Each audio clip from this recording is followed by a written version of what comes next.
বাংলাদেশে নির্বাচনের জন্য আমি মনে করি সবচেয়ে উপযোগী সময় মানুষের অংশগ্রহণমূলক ভোট দেওয়ার জন্য যেই পরিবেশ দরকার, আমি মনে করি এখন সেই পরিবেশের মধ্যে দিয়ে আমরা যাচ্ছি।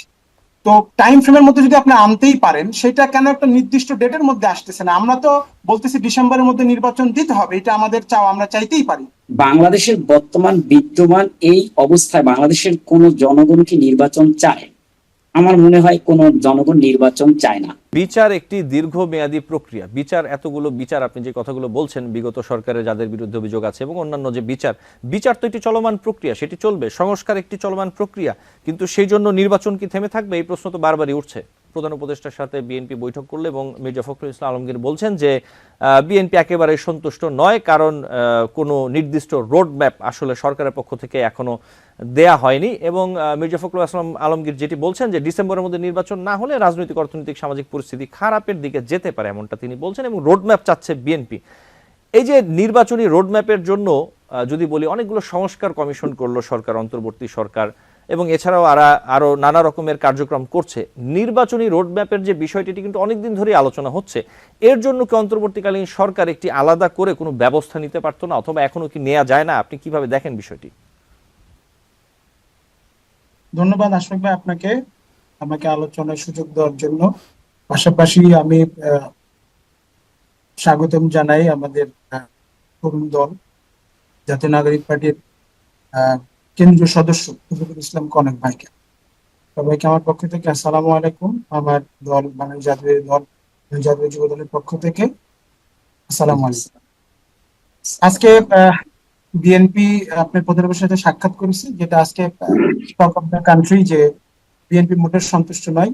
আর আপনি যে প্রশ্ন করেছেন যে নির্বাচনী রোডম্যাপ, আসলে ধরেন আমি প্রথমে একটু এই নির্বাচন নিয়ে ধরেন যে একটা মিডিয়া ট্রায়াল চলতেছে যে বিএনপির বিরুদ্ধে।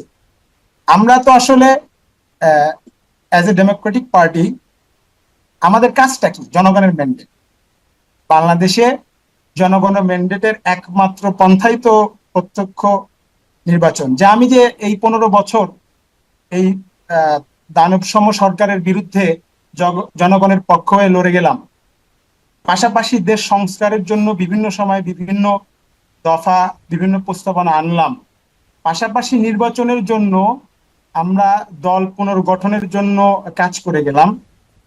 এখন একটা বাংলাদেশে নির্বাচনের জন্য আমি মনে করি সবচেয়ে উপযোগী সময় মানুষের অংশগ্রহণমূলক ভোট দেওয়ার জন্য যেই পরিবেশ দরকার, আমি মনে করি এখন সেই পরিবেশের মধ্যে দিয়ে আমরা যাচ্ছি। তাহলে বিএনপি হিসাবে এবং আমি একজন সাধারণ ভোটার হিসাবে আমি কেন নির্বাচনটা চাইবো না? এবং এই নির্বাচনটা তো আমাকে জানাইতে হবে, আমাকে জানতে হবে, বুঝতে হবে যে কোন সময়ের মধ্যে নির্বাচনটা দরকার, কোন সময় আমাকে নির্বাচনটা দিচ্ছে। সেই জন্য আমার তো কিছু প্রাক প্রস্তুতি আছে, আমাকে তো এটা জানতে হবে। আর এটা জানার জন্য তো আমার নিশ্চয়ই একজন পার্টি হিসাবে বিএনপির অধিকারটা আছে। যে সময়টা ইতিমধ্যে এই ইন্টারিম গভর্নমেন্ট পার করছে, এই সময় কিন্তু খুবই যথেষ্ট ছিল নির্বাচনের জন্য, নির্বাচনী রোডম্যাপের জন্য। আমরা কিন্তু আসলে সুনির্দিষ্টভাবে কোনো কিছুই দেখতে পাচ্ছি না। তারা শুধু বলতেছে এখন একটা টাইম ফ্রেমের মধ্যে আনছে যে ডিসেম্বর থেকে জুলাইয়ের মধ্যে, 25 জুলাইয়ের মধ্যে। তো টাইম ফ্রেমের মধ্যে যদি আপনি আনতেই পারেন, সেটা কেন একটা নির্দিষ্ট ডেটের মধ্যে আসতেছে না? আমরা তো বলতেছি ডিসেম্বরের মধ্যে নির্বাচন দিতে হবে, এটা আমাদের চাও, আমরা চাইতেই পারি। এখন উপদেষ্টা বলতেই পারে যে না, আমরা এটা ডিসেম্বরেই 25 জুলাই করব, অথবা বলতে পারে আমরা ফেব্রুয়ারিতে করব, অথবা বলতে আমরা জানুয়ারিতে করব। এইটা তো আমরা চাইতেই পারি। সেই চাওয়াটা নিশ্চয়ই আমাদের যৌক্তিক বলে আমি মনে করি। জি, নাশিদ আলম। জি, আপনাকে ধন্যবাদ। রফিকুল ইসলাম কনক, আমি একটু আপনার কাছে আসি। আমরা যদি দেখি বিএনপি নির্বাচন চাইছে, বাম দলগুলো নির্বাচন চাইছে, ইভেন জামাত ইসলামও নির্বাচনের কথা বলছে। জামাত ইসলামের আমির শফিকুর রহমান আজকেই বলেছেন যে আগামী নির্বাচনের জন্য 2026 সালের জুন পর্যন্ত অপেক্ষা করলে বর্ষা, বিভিন্ন ধরনের ঝড় ও প্রাকৃতিক দুর্যোগের আশঙ্কা তৈরি হতে পারে, তাই আগামী রমজানের আগেই নির্বাচন চায় জামাত ইসলামী। নির্বাচন কমিশন বলছে যে তারা ডিসেম্বর ধরে নির্বাচনের জন্য প্রস্তুতি নিচ্ছে। উপদেষ্টারা বলছেন, আসিফ নজরুল বললেন যে তারাও ডিসেম্বর ধরেই একরকম প্রস্তুতি নিচ্ছে, অথবা প্রধান উপদেষ্টা যেটা বলেছেন যে না হলে জুন ধরে। এখানে সবাই নির্বাচনের কথা বলছে, সেই ক্ষেত্রে তাহলে আসলে আপনাদের সাথে কারা রইল এই ক্ষেত্রে, যে নির্বাচন এখন চাই না, অথবা সংস্কার, আরো সংস্কার, আরো বেশি অন্যান্য কাজকর্ম করে তারপরে নির্বাচন, এই জায়গাতে আপনাদের সাথে কারা থাকছে তাহলে? ধন্যবাদ আশফাক আহমেদ আপনাকে আজকে আমাকে সুযোগ করে দেওয়ার জন্য, এবং আমি ধন্যবাদ জানাচ্ছি আমার সহ আলোচক নিশাদ ভাইকে। আসলে দেখেন, এখানে মূল যে কনফ্লিক্ট যে বিষয়টা নির্বাচন, আপনাকে ফিরে যেতে হবে সেই 24 সালের নির্বাচনে। 24-এর নির্বাচনের সময় বিএনপি কিন্তু নির্বাচন বয়কট করেছিল, বর্জন করেছিল। বাংলাদেশ জামায়াতে ইসলামী নির্বাচন বয়কট করেছিল এবং বর্জন করেছিল। এখন আমরা আছি নির্বাচন। আসলে তিনি বলছেন একজন সাধারণ ভোটার হিসেবে আমি নির্বাচন চাই। বাংলাদেশের বর্তমান বিদ্যমান এই অবস্থায় বাংলাদেশের কোন জনগণ কি নির্বাচন চায়? আমার মনে হয় কোন জনগণ নির্বাচন চায় না, কারণ তারা এখন খুব ভালো একটা পর্যায়ে আছে, এবং এখন বাংলাদেশের যে অবস্থা, সেই অবস্থাটা পূর্বের চেয়ে এখন অনেক ভালো আছে। সেটা শুধু দুই একটা আইটেম বাদে, দ্রব্যমূল্য হতে শুরু করে সব আইটেমের দিক থেকে। এখন দেখেন মূল বিষয়টা যে নির্বাচন, আমি আসি নির্বাচনে ভাইয়ের কাছে। এই যে জুলাই আন্দোলনটা হলো, বা তাদের 2018-র পর থেকে তাদের যে লোকগুলা মারা গেল, জীবনকে বিলিয়ে দিল, এই সবাই কি শুধু নির্বাচনের জন্য তাদের জীবন বিলিয়ে দিয়েছে? আমার মনে হয় কখনোই নয়। তারা এরপরে নির্বাচনের বিষয় আসলে আমি আর একটা বিষয় আসি, যেটা হলো বিচার এবং সংস্কার। বিচার বলতে কি বুঝি? আমরা কি শুধু আবু সাঈদের হত্যার বিচার চেয়েছি? সমস্ত এই ফ্যাসিস্ট খুনি হাসিনা আওয়ামী লীগের আমলে যতগুলো হত্যাকাণ্ড হয়েছে, আমরা প্রত্যেকটার সুষ্ঠু বিচার চাই।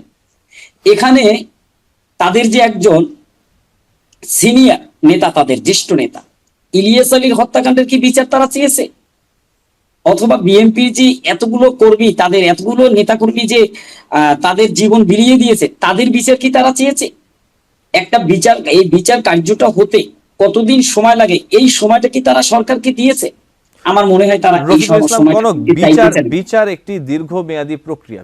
এতগুলো বিচার, আপনি যে কথাগুলো বলছেন, বিগত সরকারের যাদের বিরুদ্ধে অভিযোগ আছে এবং অন্যান্য যে বিচার তো একটি চলমান প্রক্রিয়া, সেটি চলবে। সংস্কার একটি চলমান প্রক্রিয়া, কিন্তু সেই জন্য নির্বাচন কি থেমে থাকবে? এই প্রশ্ন তো বারবারই উঠছে।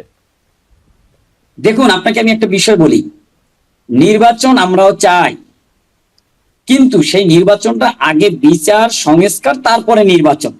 আমরা তো বলি না যে নির্বাচন চাই না, আমরাও নির্বাচন চাই। দেশের মানুষ যদি নির্বাচন চায়, সেই নির্বাচনটা আপনাকে বুঝতে হবে। দেশের মানুষ নির্বাচন চায়, ঠিক আছে। কখন চায় নির্বাচন? দেশের মানুষ আগে চায় সংস্কার হোক রাষ্ট্রের, আমূলিক পরিবর্তন হোক। যেই সংস্কারগুলো না হলে দেশের নির্বাচন যে একটি সুষ্ঠু নির্বাচন হয়েছে, সেটাই মানুষ বুঝতে পারবে না। এই যে নির্বাচনটা সুষ্ঠু হবে কোথায়?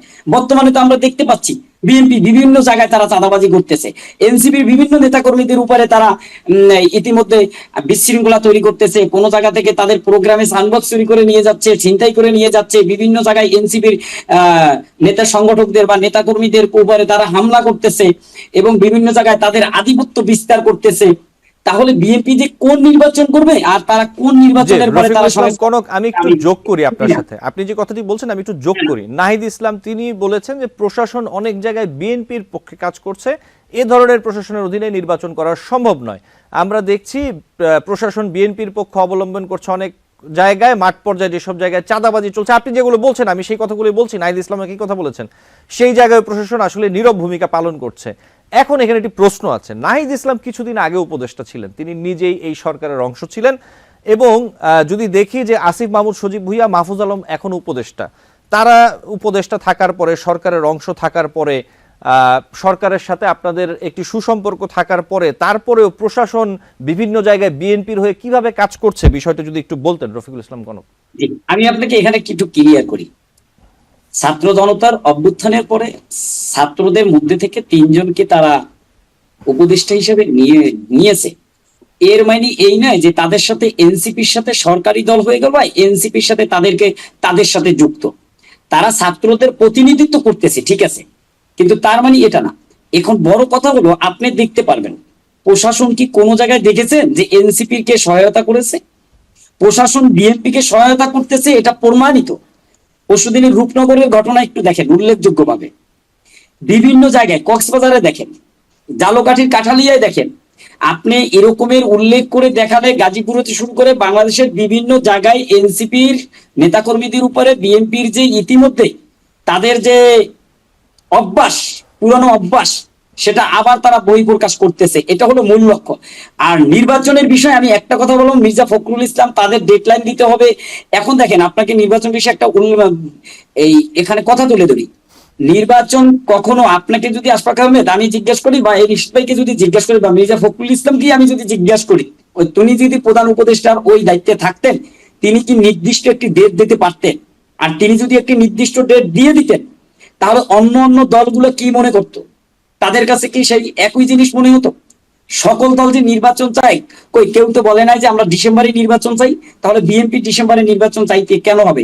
তারা এইটা বলুক যে আপনারা গঠনমূলক যে সংস্কারটা করা প্রয়োজন, সেই সংস্কারটা করতে যতটুকু সময় লাগে সেই ন্যূনতম সময়টা নিয়ে আপনারা নির্বাচন ব্যবস্থার দিকে এগিয়ে যান।